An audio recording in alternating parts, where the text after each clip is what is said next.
সুপ্রিয় দর্শক, সবাইকে স্বাগত জানাচ্ছি স্বাধীন সংলাপে। সহযোগিতায় আলোক হেলথ কেয়ার অ্যান্ড হাসপাতাল, বাবলি ইয়াসমিন। পুরো আয়োজন জুড়ে থাকছে আপনাদের সঙ্গে। আজ আমার নির্ধারিত বিষয় সংসদে উত্তাপ, এছাড়াও দিনের উল্লেখযোগ্য ঘটনাগুলো নিয়ে আমরা আলোচনা করব। আমার সঙ্গে স্টুডিওতে এই মুহূর্তে উপস্থিত আছেন সম্মানিত অতিথি মাহবুব আজিজ, সাংবাদিক ও কলামিস্ট। আপনাকে স্বাগত এই আয়োজনে।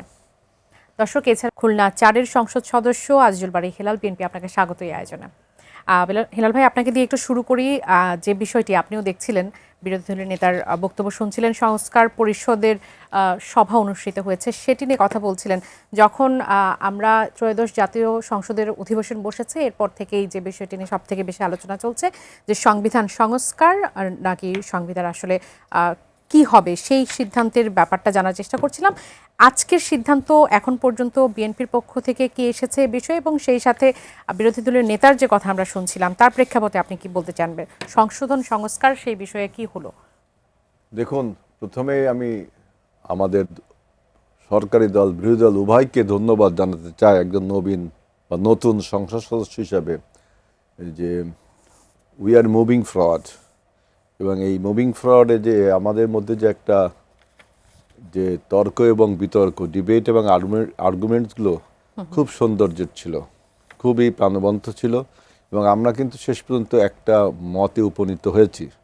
আনএনিমাসলি যে ইউনিটি আমরা এতদিন দেখিয়ে আসছি এই 4টা সেশনে, যে একটা শূন্য অবস্থান থেকে দেখেন সংসদটা কিভাবে এই 4-5টা অধিবেশন, আজকে 5টা অধিবেশন হলো, সেইখানে আমরা যে আনএনিমাসলি ইউনিটি দেখিয়েছিলাম, আজকেও দেখেন যে জুলাই সনদ বাস্তবায়নের ব্যাপারে যে উই অল আর কমিটেড, এটা কিন্তু প্রমাণিত হয়েছে যে বিএনপি এবং অন্য দল সবাই কমিটেড। সমস্যা যেটা দেখা দিয়েছিল যে আপনার সংবিধান সংস্কার পরিষদ এইটা গঠন করার জন্য শপথ নিতে হবে কিনা।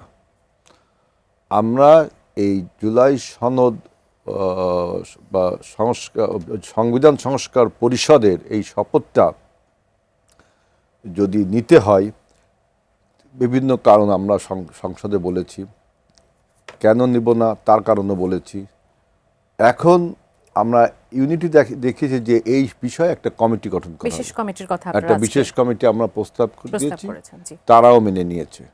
সুতরাং এই কমিটি মেম্বার নিয়ে তারা একটা প্রশ্ন করেছেন যে সমান সমান যেন হয়। হ্যাঁ, এইটা একটু আমার কাছে অযৌক্তিক মনে হয় যে আমরা 200 প্রায় 19 জন সদস্য, আর তারা হলো 75 জনের মতো, তাইলে আপনার সমান সদস্য কিভাবে হয়, তাই না? কমিটিগুলোর নিয়ম আছে। তো সুতরাং এই কমিটি যে আমরা ঐক্যমত যে কমিটি গঠনে আলোচনা হবে, সেখান থেকে সিদ্ধান্ত আসবে যে সংবিধান এখন হচ্ছে সংবিধান সংস্কার পরিষদ, এইটার আন্ডারে শপথ নিতে হবে কিনা। এবং আরেকটা হলো যে সংবিধান সংশোধন না সংবিধান সংস্কার। আমাদের বক্তব্য হলো যে আপনার 84টি পয়েন্ট আছে, তার মধ্যে 50টির মতো পয়েন্টে ঐক্যমত আছে, 30টির মতো পয়েন্টে আমাদের নোট অফ ডিসেনশন, আমাদের একা না, সবার নোট অফ ডিসেনশন আছে। এখন এই যে 84টি প্রশ্ন, এই 84টি বিষয়ে আমরা বিভিন্ন বিষয়ে সংশোধন করছি। আর সংস্কারের একটা ব্রড ফর্মে ব্যবহৃত হয়, যে পুরো সংবিধানটাকে উলট পালট করে দেওয়া, তাই না? সেজন্য আপনি রিফর্ম না অ্যামেন্ডমেন্টস, এই একটা শব্দের খেলা শুরু হয়েছে, আমি দেখলাম। রিফর্ম না অ্যামেন্ডমেন্টস, আমরা বলছি ইজ কাইন্ড অফ অ্যামেন্ডমেন্টস, মানে aggregation of many amendments is called reform, এটাও আপনি রিফর্মেশন, এটাও আপনি বলতে পারেন। সুতরাং আপনার জুলাই সনদের যে 84টা দফা আছে, তার প্রতিটি দফা আমরা যে মানব, আজকেও আমরা উচ্চারণ করেছি এবং সবাই সেটা দেখেছে। এখন তারা বলছে যে জুলাই সনদ বাস্তবায়ন পরিষদ বাস্তবায়নের জন্য যে আদেশ, সেই আদেশ অনুযায়ী সব কিছু করতে হবে। এখন ওই আদেশে আমি যেটা দেখলাম, আমি নিজস্ব দেখলাম যে আমরা সংসদের দক্ষিণ প্লাজায় সমস্ত দল মিলে যে জুলাই সনদে স্বাক্ষর করেছিলাম, আদেশের মধ্যে আবার সেটা যায় নেই। এইখানে একটা মহা সমস্যা রয়ে গেছে, গোজামিল অবস্থা রয়ে গেছে। আপনারা কি মনে করছেন যে এই যে বিশেষ কমিটিটা তৈরি হবে, সেখান থেকে এই সব বিষয়ে সমাধান হবে আসলে? তার মানে কি যে আমরা যে যুক্তিতর্কগুলো সবাই তুলে ধরছে, দেখেন কত প্রাণবন্ত। আজকে তো আমি খুবই উপভোগ করলাম, অনেক কিছু জানতেও পারলাম যে আসলে সংবিধান তারপরে আপনার এই যে সংস্কার,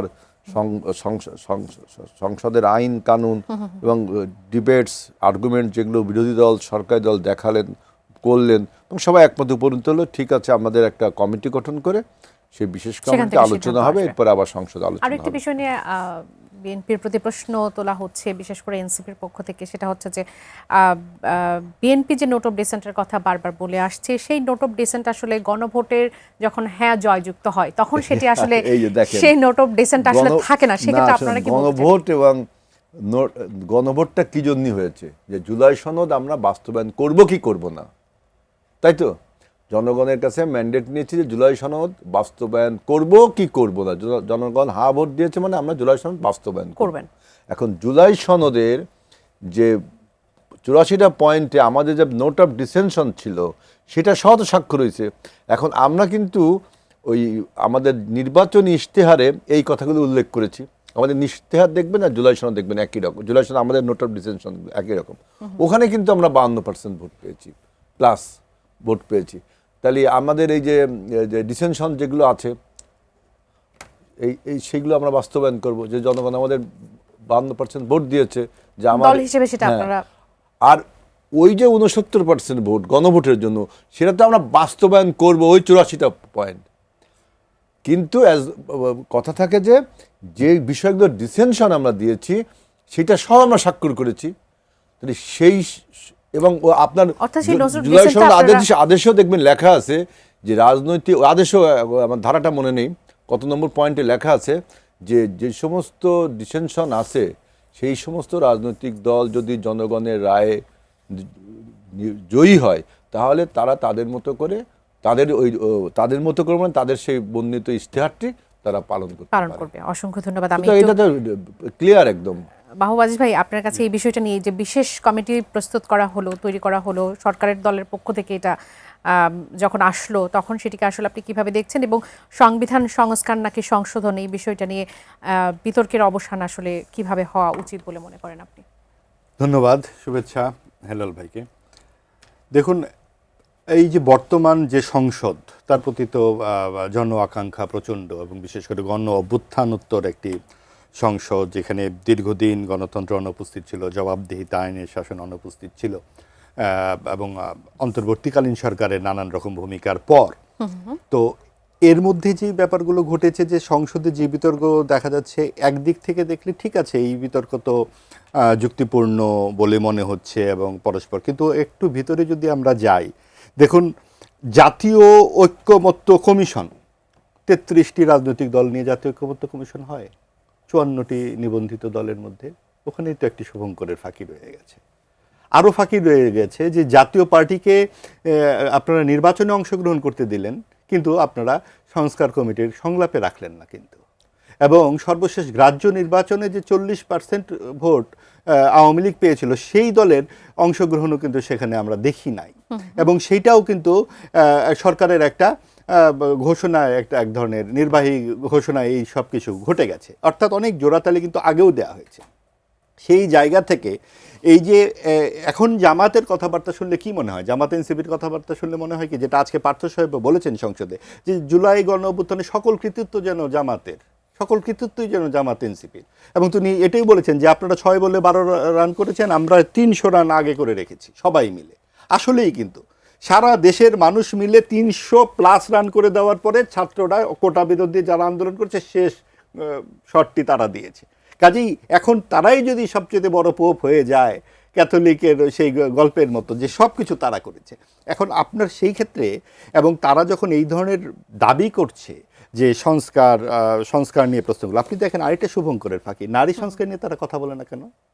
নারী সংস্কারের ব্যাপারেও তো একটি প্রতিবেদন ছিল, সেটা নিয়ে জামাত এনসিপি কথা বলে না কেন? শুধুমাত্র ক্ষমতায় কয় বছর থাকবেন, কি করবেন না করবেন, এইগুলো নিয়ে তাদের এত চিন্তা কেন? এবং বিএনপি তো একটি রাজনৈতিক দল, তারা তাদের ম্যানিফেস্টো ঘোষণা করেছে, 31 দফা দিয়েছে আরও আগে, সেইটার ভিত্তিতে তারা 51-52% ভোট পেয়েছে। আবার দেখুন যে গণভোটের কথা তারা বলে, 3 কোটি লোক না ভোট দিয়েছে, এবং অংশগ্রহণকারী 6 কোটি ভোটার কিন্তু ভোটেই অংশগ্রহণ করে না। 6 আর 3 যদি সরল অঙ্ক করি, 9 কোটি ভোটার তো আপনার হ্যাঁ ভোটের পক্ষে নাই। তাহলে তো সিংহভাগ মানুষ তো হ্যাঁ পক্ষের বিরুদ্ধে এই প্রশ্ন যদি তোলা হয়। কাজেই আপনার কিন্তু যুক্তিতর্ক সব কিছুতেই আপনি দিতে পারবেন। সবচেয়ে বড় কথা কি, যেটা পার্থ সাহেব আরও বলেছেন যে আপনাদের সংবিধানের প্রতি এত রাগ কেন, কারণ আপনাদের সেই পরাজয়ের দলিল কিনা এটা। কিন্তু সেটি কেন হচ্ছে এনসিপির যারা সংসদ সদস্য হচ্ছে তাদের উদ্দেশ্য করে এই কথাটা আসলে কেন তিনি বললেন? কারণ এনসিপি তো জামাতের উপদল হিসেবে এখানে অংশগ্রহণ করছে।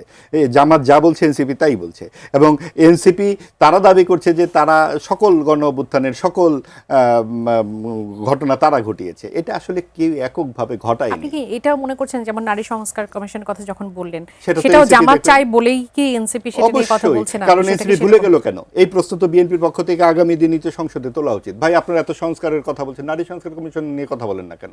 আপনি সংস্কার নিয়ে কথা বলবেন যখন সব সংস্কারিত করা উচিত, সেটা নিয়ে আপনার কোনো কথা নেই। এটা বললেই তো তারা এখন হই হই করে উঠবে। কাজেই আপনি আপনার সুবিধা মতো আপনি সংস্কার করবেন। আপনারা চাচ্ছেন যে আওয়ামী লীগ বা বিএনপির মতো বড় দলগুলোকে হাত পা শিকল দিয়ে বেঁধে রাখলে আপনার সুবিধাটা কি হয়? সুবিধাটা হয় যে আপনি সমাজে বড় একটি দল হিসেবে খুব দ্রুত গতিতে মাথা উঁচু করে দাঁড়াতে পারেন, এবং যেটা অন্তর্বর্তীকালীন সরকার 18 মাসে করে গিয়েছে। কারণ যেই দলের ভোট 3 থেকে 7%, সেই দলের ভোট হঠাৎ করে 36% হলো কি করে? কারাই এত ভোট দিল?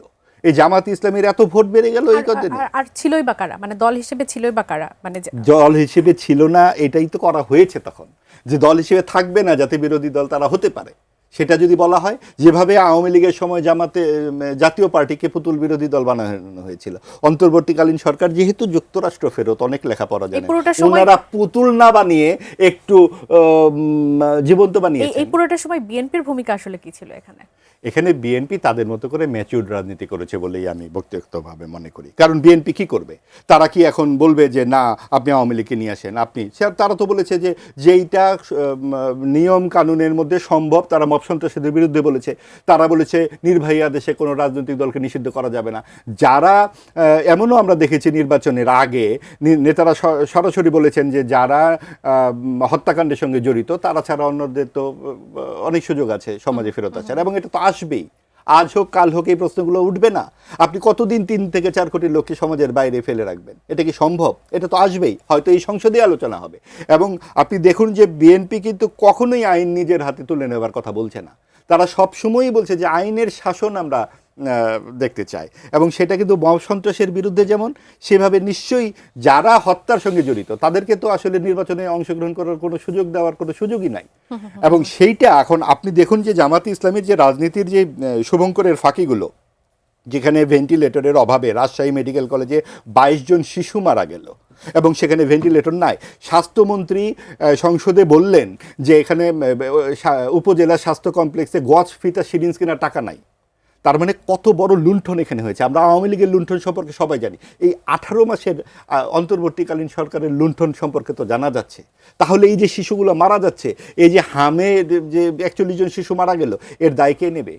এবং এই বিএনপি সরকারের উচিত অনতিবিলম্বে এই 18 মাসের অন্তর্বর্তীকালীন সরকারের যেই সমস্ত খাতগুলো আছে, স্বাস্থ্য খাত, সড়ক খাত, তারপরে অর্থনৈতিক খাতের শ্বেতপত্র প্রণয়ন। আজল ভাই, হেলাল ভাই, আপনার কাছে একটু আসি। যেমনটি জনাব মাহবুব আজিজ তিনি বলছিলেন, বিগত সরকারের যে 18 মাসের শাসন ব্যবস্থায়, সেখানে তিনি মূলত প্রসঙ্গটি যে কারণে তুলেছেন সেটি হচ্ছে যে আমরা শিশুদের হামের প্রকোপটা ভয়াবহ একটা রূপ দেখতে পাচ্ছি, এবং সেটার ভয়াবহতা এতটা বেশি, আমরা শুধুমাত্র মার্চে 32 জন শিশুকে মারা যেতে দেখেছি এই সংক্রান্ত জটিলতায়, এবং বলা হচ্ছে প্রায় 1500-র বেশি শিশু এটা দ্বারা আক্রান্ত, বেশিরভাগই 9 মাসের কম বয়সী শিশুরা আক্রান্ত হচ্ছে। এবং ভবিষ্যতে আসলে এই ব্যবস্থাটা কোন দিকে যাচ্ছে বা এই পরিস্থিতি কোন দিকে যাচ্ছে আমরা সে সম্পর্কে খুব বেশি অবগত নয়। বিগত 18 মাসের টিকা ব্যবস্থাটা, ইপিআই যে সিস্টেমটা, সেটা আসলে কোথায় ছিল, সেই ব্যাপারগুলো নিয়ে স্বাস্থ্য খাত শুধু নয়, যেমনটি জনাব মাহবুব আজিজ বলছিলেন, শুধু স্বাস্থ্য খাত নয়, সড়ক যোগাযোগ থেকে শুরু করে সব কিছু নিয়ে বিএনপিকে কোনো শ্বেতপত্র প্রণয়নের ব্যবস্থা নিবে কিনা? দেখেন, এইখানে মানে একজনকে হিংসা প্রতিহিংসা দোষারোপের কিছু নেই। গত 18 মাসের শেখ হাসিনার আমল তো ছিল আপনার চৌর্যবৃত্তির একটা দুর্দান্ত উদাহরণ, তাই না? কিন্তু মাহবুব আজিজ ভাই রাইটলি মেনশন করেছেন যে হামের টিকা কেন ডক্টর ইউনূস সরকার কেনেনি, তাই না? আমাদের আপনার আজকে প্রায় 1 মাসের অধিক সরকার, প্রায় 1.5 মাসের একটি সরকার। আমাদের মন্ত্রী 300 ধারায় বক্তৃতায় বলেছেন সংসদে, স্বাস্থ্যমন্ত্রী, যে এমন অবস্থা যে ওষুধ কেনার টাকাও স্বাস্থ্য খাতে এখন নেই। ওষুধ কেনা হয়েছে আগে, মানে যে কাজীর গরু কিতাবে আছে গোয়ালে নেই, ওষুধ কেনা হয়েছে, ওষুধ নেই। তা যদি ওষুধ কিনাই হতো তাহলে সে ওষুধ থাকতো আজকে আপনার ডেটা অনুযায়ী বা তথ্য। ওষুধ নামে কেনা হয়েছে কিন্তু ওষুধ আসেনি। এখন আমাদের সরকার তাহলে ক্ষমতা, এটা তো আসলে দোষারোপের হলো না, বিষয়টা তো অত্যন্ত হ্যাঁ জনগুরুত্বপূর্ণ। না, আমি বলছি যে ডক্টর ইউনূস সরকার, এটা তো শেখ হাসিনা সরকার করছে। ডক্টর ইউনূস সরকার এটা এসে তিনি কেন এই যখন দেখলেন এই ওষুধটা কিনলেন না কেন? এখন আমরা চাহিদাপত্র দিয়েছে আমাদের স্বাস্থ্য মন্ত্রণালয়, এখন জরুরি ভিত্তিতে হামের যে মিজেলসের যে টিকা, আবার র্যাবিজের একটা অ্যান্টিভ্যাকসিন আছে, সাপ্লিমেন্টারি টিকাগুলো দেওয়ার কথা। র্যাবিজেরও একটা আছে ওই যে জলাতঙ্ক রোধ, এটাও কিন্তু শর্টেজ। এইগুলো আবার নতুন করে আপনার সংগ্রহ করা হয়েছে, কেনা হয়েছে। অতএব এই সমস্যার দ্রুতই সমাধান হবে। এখন আগের সরকার কেনেনি কেন, তার জন্য তাকে জবাবদিহিতার আওতায় আনা হবে কিনা এই বিষয়টা আমি এখনো ক্লিয়ার না। অন্তর্বর্তীকালীন সরকারের দায়িত্বই তো হচ্ছে বিগত সরকারের যে জনগুরুত্বপূর্ণ বিষয়গুলো আছে সেগুলোকে কন্টিনিউ করা। তার একটা শ্বেতপত্র দেখলাম দিয়েছিল ওই যে দেবপ্রিয় ভট্টাচার্য, 7টা শ্বেতপত্র, সেটার কি অবস্থা তাও আমি জানি না। তবে এখন আমাদের সামনে মূল চ্যালেঞ্জটা হলো আমাদের এই ডেমোক্রেসির রিএস্টাবলিশমেন্ট এবং ইকোনমিক ডেভেলপমেন্ট, এটা আমাদের সামনে মূল কোশ্চেন। দেখেন, ডেমোক্রেসিকে রিএস্টাবলিশমেন্ট করার জন্য কত কথা বলা হয়েছিল, যে জুলাই সনদ যে সবাই মিলে মানছি আমরা, আজকে কিন্তু সংসদে তারাও প্রমাণ হয়েছে যে আমরা জুলাই সনদ মানছি। বরঞ্চ এই যে মাহবুব আজিজ ভাই একটা ভালো কথা বলছেন যে জুলাই সনদে কিন্তু নারীদেরকে 15%, তাই না, ওই যে 5% আপনার দিতে হবে নমিনেশন। দেখেন, আপনি জুলাইয়ের প্রতি এত কান্নাকাটি করেন, একজনকে তো নারীও দিলেন, আমরা তো অন্তত 9 জন না 10 জনকে দিয়েছি। আমরাও কোটা পূরণ করতে পারি, 15 জন করিনি, কিন্তু আপনি তো মোটেই দেননি। নেই মারছে কানামা, ভালো কথা আছে না, আমরা তো 9টা না 10টা দিয়েছি, আপনি তো মোটেই দেন। জুলাই সনদের প্রতি আপনি আন্তরিকতা দেখান, এটা তো মানে ক্রোকোডাইল ট্যাটস লাইক, যে জুলাই সনদের প্রতি আপনার এত কান্না। আর জুলাই সনদ তো আপনি বলেছেন যে সিগনেচারই করবেন না, সিগনেচার করেছেন, আমরা কিন্তু সবার আগে করেছি। এই জন্য আমি বলি যে আমরা হলো জুলাই সনদের পায়োনিয়ার। এবার দেখেন যে এই যে বারবার দেখি আমি একটা কথা বলা হয় যে সংবিধান সংস্কার, আপনি বলেন 1972 সালের পর থেকে এই পর্যন্ত কতবার সংবিধান সংশোধন করা হয়েছে? আমি মনে করি যতবার সংবিধান সংশোধন করা হয় ততবারই একটা নতুন সংবিধানই হয় আসলে। আপনি দেখেন যে 72-এর সংবিধানে অনেক ধারা উপধারার সাথে অনেক কিছুর সাথে আমাদের দ্বিমত ছিল বিধায় 1979 সালে 5ম সংশোধনের মাধ্যমে কি সংবিধান সংশোধন করা হয়নি? তারপরে অনেক বার সংবিধান সংশোধন করা হয়েছে না?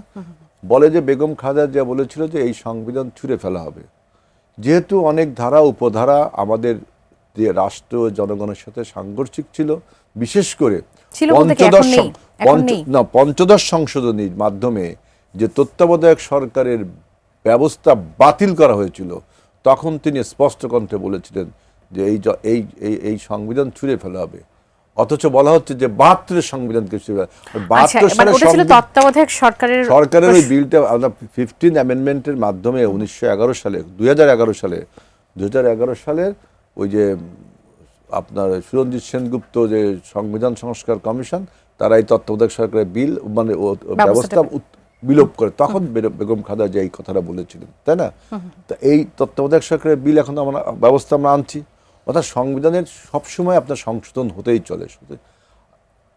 হতেই থাকবে। এর জন্য যে আলাদা করে সংবিধান সংস্কার পরিষদ, এইটার কোনো কারণ বা গ্রহণযোগ্যতা আছে কিনা, এইটা একটা বিষয়। আমরা কিন্তু আজকে সংসদে এটা বলেছি যে আমাদের যে নির্বাচন কমিশন আমাদের শপথের সময় যে একটি আপনার যে ব্লু রঙের নীল রঙের একটা কাগজ ধরিয়ে দিলেন যে এটা আমাদের সিগনেচার করে শপথ নিতে হবে, এই এখতিয়ার ওনার আছে কিনা, এটাও কিন্তু আমরা আজকে সংসদে তুলেছি যে নির্বাচন কমিশনের এই এখতিয়ার আছে কিনা আমরা দ্বিতীয় আর একটি শপথ নেয়ার। আমি যদি দ্বিতীয় শপথটি দিতাম তাই তো আমার প্রথম শপথটির নাল অ্যান্ড ভয়েড বাতিল হয়ে যেত। আমি প্রথম তো আমার সদস্য হিসেবে নিলাম, তাহলে দ্বিতীয় শপথও দিলাম, প্রথম শপথ তো থাকে না। এই যে অসামঞ্জস্যগুলো, যারা সংবিধান বোঝেন, সংসদ বোঝেন, তারা হয়তো আমার এই কথা শুনে কিছুটা উত্তর দিতে পারবেন যে সুতরাং এই যে দ্বিতীয় শপথটা এইটার বিষয়ে আপনার সংবিধান সংস্কার পরিষদ করতে হবে না করে আমরা জুলাই জাতীয় সনদ যেটা প্রিন্ট আকারে আমাদের কাছে রয়েছে, আমরা দেখিয়েছি আজকে লাল রঙের একটি বই সবাইকে দেখিয়েছি, এই বইটার যা স্বাক্ষর করেছি আমরা সব কিছু প্রতিপালন করব। এখন ওইখানে আপনার এই যে সংবিধান সংস্কার করে শপথ তা কিন্তু নেই। আচ্ছা, শপথের প্রয়োজন আছে বলে মনে করছেন না সেটা পালন করার জন্য? যদি এটা আমার বক্তব্য, জি আপনার বক্তব্য যেটা আসলে শপথের প্রয়োজন নয়, শপথ ছাড়াই আপনারা সেই জুলাই সনদের যা কিছু আছে সেটা আপনারা পরিপূর্ণ করতে পারেন, বাস্তবায়ন করতে পারেন। জি অসংখ্য ধন্যবাদ। আমি একটু মাহবুব আজিজ ভাই আপনার কাছে একটু আসি। বিএনপির মানে যে বিষয়টি আসলে বারবার আলোচনা হয়ে এসেছে সেটা নিয়ে আবারও কথা বলা কতটুকু যৌক্তিক আমি জানি না। বিএনপির এই অবস্থানটা সেটা কিন্তু আসলে নির্বাচনে জয়লাভ করার পর, জয়লাভ করার আগে শপথ নেওয়া না নেওয়ার প্রসঙ্গটি সেভাবে আসেনি। বিএনপি বরঞ্চ গণভোটের পক্ষে ভোট চেয়েছে, আমরা জানাব তারেক রহমানকে সরাসরি দেখেছি তিনি ভোট চেয়েছেন, কিন্তু যখন আসলে বিএনপি জয়ী হয়ে ফিরে এলেন তখন তারা বললেন যে আসলে দুটি শপথ, যেমনটি আজিজুল ভাই হেলাল ভাই বলছিলেন যে একটি শপথ নিলে আগেরটা আসলে নালান ভয়েড হয়ে যায়, সেটি কি আপনার কাছেও মনে হয়? দেখুন, এখানে আসলে দুটি প্রসঙ্গ আছে। এক নম্বর হচ্ছে একটা কথা আছে এরকম যে বিড়ালটি সাদা না কালো সেটা বড় কথা নয়, বিড়ালটা কি ইঁদুর খায় কিনা সেটা হলো বড় কথা। আচ্ছা, সংবিধান কি কোনটা কত কিছু সেটা বড় কথা, নাকি এটাতে গণতন্ত্র এবং জবাবদিহিতা আছে কিনা সেটা হলো বড় কথা। এখানে জামাত এবং এনসিপি যা করছে ওই বিড়াল সাদা না কালো নিয়ে কথা বলছে, সেইটার গণতন্ত্র কোথায়, জবাবদিহিতা কোথায়, আইনের শাসন কোথায়, এটা নিয়ে কিন্তু তার খুব বেশি খোঁজাখুঁজি করছে না। কেন করছে না? কারণ তারা বোঝাতে চাচ্ছে আমরা সেই বিজয়ী বীর, আমরা জুলাই থেকে উঠে এসেছি, আমাদের কথায় এখন সব কিছু চলছে, এবং তারা একটি অনেক বড় রাজনৈতিক দল যারা বিএনপিকে কণ্ঠাসা করে দিচ্ছে। এই ধরনের একটা মনোভঙ্গি থেকে তারা করছে যাতে ভবিষ্যতে বিএনপির প্রধান প্রতিদ্বন্দ্বী হিসেবে শুধু তারাই থাকে। এটা একটা সুদূর প্রসারী রাজনৈতিক লক্ষ্যেই এই ধরনের কথাবার্তা বলছে। কারণ দেখুন, বিএনপি যখন 11টি নোট অফ ডিসেন্ট দিয়েছে পরিষ্কারভাবে, এবং সেটা কিন্তু জুলাই সনদের বইতে পাশে লেখা আছে, সেটা যখন ভোটে দিল তখন কিন্তু সরকার প্রতারণার আশ্রয় নিল, ওই নোট অফ ডিসেন্টগুলো সরিয়ে রাখলো। কেন? কারণ বিএনপি যখন নোট অফ ডিসেন্ট দিয়ে জাতির সামনে নির্বাচনে দাঁড়িয়েছে তখন সে তো এইভাবেই বলেছে যে আমরা কিন্তু জিতলে এইগুলো আমরা পাশ করব না। কারণ আপনি তো ঠিক করে দিতে পারেন না, আপনি তাহলে তো বিএনপি এবং জামাত একদল হয়ে যেত, বা বিএনপি আর এনসিপি একদল হয়ে যেত। এখন অন্তর্বর্তীকালীন সরকার ডিকটেট করতে চাচ্ছে রাজনৈতিক দলগুলো কীভাবে কাজ করবে। এটা কি হয়? অনির্বাচিত ব্যক্তিরা ঠিক করে দিতে পারবে আপনি 180 দিনের মধ্যে এই করবেন, এই না করলে এই হবে না? আপনারা কারা ভাই? আপনারা আমাদেরকে শিখাতে আসছেন যে ধর্মনিরপেক্ষতা চলবে না। আপনারা এখানে ঠিক করবেন যে পাকিস্তানের সাথে কি করে আরও আমাদের সাযুজ্যপূর্ণ সম্পর্ক হবে, কি করে ধর্মনিরপেক্ষতা এবং সমাজতন্ত্র এগুলো আমাদের সরিয়ে দিয়ে আমাদেরকে সমস্ত আমাদের 71-এর যে সমস্ত প্রসঙ্গগুলো, আমাদের উজ্জ্বল যে উত্তরাধিকার সব ভুলে গিয়ে 24 থেকে আমাদের দেশটা রিসেট বাটনে আমরা টিপ দিয়ে দিব। কেন ভাই? কারণ আমাদের এখানে তো রক্ত ঘাম, আমাদের পরিশ্রম, আমাদের পূর্বপুরুষ সবাই তো আমাদের এটা, এবং বিএনপি তো একটা মুক্তিযুদ্ধের দল হিসেবে তারা তো তার বিরুদ্ধে দাঁড়াবে না, এবং দাঁড়াবে না বলেই তারা কিন্তু পরিষ্কারভাবে এবং দু হাত ভরে মানুষ বিএনপিকে ভোট দিয়েছে। কারণটাকে এই মুক্তিযুদ্ধের পক্ষে নির্বাচনের 15 দিন আগে কিন্তু বিএনপি সরাসরি অবস্থান নিয়েছে। এখন জাতি দেখতে চায় নির্বাচনের পর বিএনপি কোথায় থাকে। তারা কি জামাতের সাথে গাঁটছড়া বেঁধে আবার মুক্তিযুদ্ধ বিরোধী অবস্থান নেয় কিনা, এবং ঠিক আগামী 5 বছর পরে নির্বাচনের আগে আবার মুক্তিযুদ্ধকে ব্যবহার করে কিনা? কারণ আপনি দেখুন যে সজীব ভুইয়া বলেছে 29 সাল পর্যন্ত তাদেরকে ক্ষমতায় থাকবার জন্য প্রস্তাব দেওয়া হয়েছিল। তা আপনাদেরকে কেন ক্ষমতার কেক নিয়ে গেল ডিপ স্টেট? তার মানে আপনাদের সাথে আগেও সম্পর্ক ছিল, গণ অভ্যুত্থানের আগেও সম্পর্ক ছিল, এই আন্দোলনের সময় তাহলে আপনাদেরকে অনেক রকমের প্রস্তাব দেওয়া হয়েছে। এগুলোর উত্তর তারা কি দেবেন? নাহিদ ইসলাম বলেছেন যে হাদি হত্যার সঙ্গে ডিপ স্টেট জড়িত। আপনি কি করে জানলেন? তাহলে আপনারা প্রমাণপত্র উপস্থাপন করেন না কেন? কাজে আপনি দেখুন যে তারা কিন্তু প্রয়োজন মতো ডিপ স্টেটের উপস্থিতি হাজির করছেন। তারা প্রয়োজন মতো 72-এর সংবিধানকে ছুঁড়ে ফেলে দিবেন, ভারতীয় আধিপত্যবাদের কথা বলেন। ভারতীয় আধিপত্যবাদের কথা বলে বলে বলে বলে এই 18 মাসে আপনারা দেশটাকে কোথায় নিয়ে গেছেন?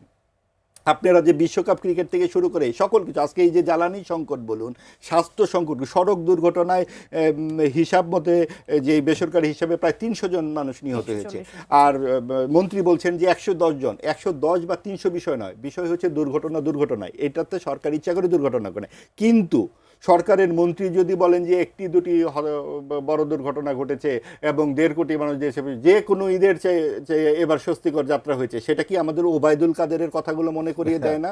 2011 থেকে 2024 পর্যন্ত প্রতিবার ঈদের মধ্যে তিনি বলেছেন আগে। এবং এখন যদি বর্তমান সরকার ক্ষমতায় আসবার পর সুনির্দিষ্ট শ্বেতপত্র না দেয়, আমরা কিন্তু আগামীতে শুনবো ওই 17 বছরে আওয়ামী লীগ এই কাজ করে গেছে, এই কারণে আমরা পারতেছি না। ওই 18 মাসে অন্তর্বর্তীকালীন সরকার দেশকে ডুবিয়ে গেছে, এই কারণে আমরা পারতেছি না। ভাই, আপনারা কোথা থেকে শুরু করেছেন আগে জানিয়ে বলেন যে এই হচ্ছে আমাদের স্বাস্থ্য অবস্থা, টিকা দেয় নাই, এই লুটপাট করে গেছে। আচ্ছা, ডক্টর ইউনূস যে তার গ্রামীণ ব্যাংকের সাবেক এমডিকে স্বাস্থ্য উপদেষ্টা বানালেন, এবং তার কি যোগ্যতা ছিল স্বাস্থ্য উপদেষ্টা হওয়ার? তিনি যে স্বাস্থ্য ব্যবস্থাকে লন্ডভন্ড করে দিয়ে গেলেন, তার কোনো বিহিত হবে না। আপনারা আওয়ামী লীগ সরকারের এত কিছু বিচার করবেন, এগুলো বিচার করবেন না? কারা করবে এখন? কারা করবে এখন? এই বর্তমান সরকার করবে, এখন বর্তমান সংসদ করবে। এই সময় কেন? জবাবদিহিতার জন্যই তো মানুষ রক্ত দিয়েছে, জবাবদিহিতার জন্যই তো এই নির্বাচন হয়েছে। কেন এখন সেটা করা হবে না? আপনাদের ক্ষমতায় বসিয়ে দিয়ে গেছে দেখে তারা পার পেয়ে যাবে? আপনারা বলবেন না অতীত নিয়ে ঘাটাঘাটি করবো না, তার আওয়ামী লীগের 17 বছরই খালি ঘাটাঘাটি করার বিষয়, আর এই 18 বছরকে আপনারা ছেড়ে দিবেন? তা তো হবে না। 18 মাসকে তো আপনি ছেড়ে দিতে পারবেন। আপনার সকল অপরাধের দায়িত্বটা এখন আসলে বিএনপির উপরে। জনাব আজল বারী হেলাল ভাই, আপনার কাছে একটু আসি, একটু ভিন্ন প্রসঙ্গ নিয়ে কথা বলতে চাই, কেননা পৃথিবীব্যাপী একটা অন্যরকম পরিস্থিতির মধ্য দিয়ে আমরা যাচ্ছি, যেখানে এনার্জি ক্রাইসিস থেকে শুরু করে ফুয়েল ক্রাইসিস, অয়েল ক্রাইসিস, অনেক সংকটের মধ্য দিয়ে যাচ্ছি। সেখানে এ ধরনের কথা আমরা শুনছিলাম যে ছাত্রছাত্রীদের ক্লাসের ব্যবস্থা, সেটি নিয়ে এক ধরনের সিদ্ধান্ত আসতে পারে, সেটি নিয়ে প্রস্তাবনা করা হয়েছে যে 3 দিন অনলাইন এবং 3 দিন অফলাইনে ক্লাস করা হবে। সেক্ষেত্রে আসলে সুবিধাগুলো আসলে কি কি, সরকার দেশের কোন বিষয়গুলো আসলে সেখান থেকে বিশেষভাবে লাভবান হবে, এবং আমি ক্ষতির দিকটা নিশ্চয়ই আমি মাহবুব আজিজ ভাইয়ের কাছ থেকে শুনবো। মানে আপনারা কোন বিবেচনা এটা চিন্তা করলেন? না, আমি প্রথমে বলছি যে বিশ্বব্যাপী যে আপনার জ্বালানি তেলের যে সংকট, বিশেষ যুদ্ধের কারণে, এই সংকটের কারণে আপনি দেখবেন যে ফিলিপাইন তারা কিন্তু জরুরি অবস্থা ঘোষণা করেছে। ভেনেজুয়েলা নিজে তেল উৎপাদন করে, ওদেরও সেই দেখলাম যে আপনার স্কুল সব ছুটি দিয়ে দিয়েছে ভেনেজুয়েলা। তারপরে দেখেন আমাদের সরকার কিন্তু এই তেলের এই ক্রাইসিসের সময় আমরা কিন্তু তেলের দাম বাড়াইনি। আপনি দেখেন আমরা ভর্তুকি দিয়ে হলেও জনগণকে স্বস্তিতে রেখেছি, তেলের দাম কিন্তু বাড়াইনি আমরা এখনো। এবং এই সংকটটা কিভাবে মোকাবেলা করা যায়, এই জন্য আমরা একটা 7 সদস্য বিশিষ্ট কমিটিও করেছি প্রধানমন্ত্রীর নেতৃত্বে। এখন আপনি বলছেন যে স্কুল কলেজ অফলাইন এবং অনলাইনে, দেখেন এরকম জরুরি অবস্থা, যে আপনার স্কুলে যে আপনার গাড়ির ব্যবহার কমানোর জন্য, তেলের কনজামশন কমানোর জন্য, এবং আমরা তো পার্সিমনি বা মিতব্যয়িতার কথা বারবারই বলছি যে রেশন ভিত্তিক করে দিয়েছি ওই যে তেলের। সুতরাং স্কুলগুলো যদি আপনার করোনার সময় যে একটা জরুরি অবস্থা অনেক কিছু করা হয়েছে না, এটা করোনার মতো এরকম পরিস্থিতি না। এই পরিস্থিতি মোকাবেলা করবার জন্য সরকার দেখেন যে বিকল্প জ্বালানির ব্যবস্থা খুঁজছে। তারপরে আমাদের যে মাটির নিচে গ্যাসগুলো আছে সেগুলো এক্সপ্লোর করার চিন্তা করছে। বেশ কয়েকটা দেশ থেকে তো আসলে জ্বালানি তেলের কথা বলা হচ্ছে, যেমন ওই যে সিঙ্গাপুর আর ওমান থেকে, কোথা থেকে জানো আমরা ইন্ডিয়া থেকে, বিপিসি থেকে আমাদের আগে চুক্তি সেখান থেকে তেল আসবে, এমনকি রাশিয়ার সাথে কথা হচ্ছে। এবং দেখবেন সরকারের একটা কূটনীতিক বিজয়, হরমুজ প্রণালী দিয়ে কোনো দেশের জাহাজ কিন্তু আসতে পারছে না, একমাত্র বাংলাদেশ আর মালয়েশিয়া মনে হয় আপনার এই কয়েকটা জাহাজ ছাড়তে পারছে। এটা তো আমাদের একটা কূটনীতিক বিজয়। এখন আপনি বলছেন স্কুল অফলাইন এবং অনলাইন, দেখেন স্কুল কলেজ খোলা রাখলে হয়তো প্রচুর যানবাহনের তখন চলাচল হবে, তেলের ব্যবহারটাও বাড়বে। এই জন্য সরকার এখনো ব্যবস্থা নেয়নি, এটা হলো আপনি অনুমান থেকে প্রস্তাবনাটা এসেছে, আগামীকাল একটা সিদ্ধান্ত আসবে, আগামীকাল সিদ্ধান্ত আসুক। তবে আবার যে ধারণা যে অন্যান্য দেশ যেহেতু ব্যবস্থা নিয়েছে, ভেনেজুয়েলার মতো দেশ তার তেল উৎপাদন করে, তারাই দেখলাম স্কুল কলেজ বন্ধ করে দিয়েছে। আচ্ছা, সেক্ষেত্রে আমরা এই সিদ্ধান্ত নিতেই পারি তেলের সাশ্রয়ের জন্য। জি, এই অংশে খুব কম সময় পাবো। অসংখ্য ধন্যবাদ মাহবুব আজিজ ভাই। আপনার কাছে একটু জানতে চাইবো যে আমরা কি সেই সংকটের মধ্যে পড়ে গেছি কিনা বা সেই ক্রাইসিস মোমেন্টের মধ্যে পড়ে গেছি কিনা, যখন করোনার উদাহরণ যখন হেলাল ভাই দিচ্ছিলেন যে এখনই আমাদের অফলাইনে অনলাইনে আলাদা করে করতে হবে, সেই পরিস্থিতি তৈরি হয়েছে কিনা বা এটা করলে সুবিধা কি অসুবিধা কি? দেখুন, আমরা আসলে একদম উপযুক্ত সময় উপযুক্ত কাজটি করতে পারি না কখনোই। এই যে সংসদে যে বাহাস দেখছি, জনগুরুত্বপূর্ণ বিষয় নিয়ে কিন্তু তারা কথা বলছেন না। এই বিষয়টি নিয়ে তো সংসদে কথা বলা দরকার ছিল। আপনি এই যে অনলাইন যেতে চাইছে সরকার, আগামীকালকে সিদ্ধান্ত নেবে, দেশের কতগুলো শতাংশ মানুষের হাতে স্মার্টফোন আছে? আমরা তো করোনার সময় দেখেছি যে একটা বিপর্যস্ত শিক্ষা ব্যবস্থা। আপনার সবার আগে আপনাকে শিক্ষা ব্যবস্থাকে আক্রমণ করতে হবে কেন? আপনি এই শহরের 2-4টি বড় শহর ছাড়া কোথাও কি ইন্টারনেটে সেরকম সুবিধা আছে?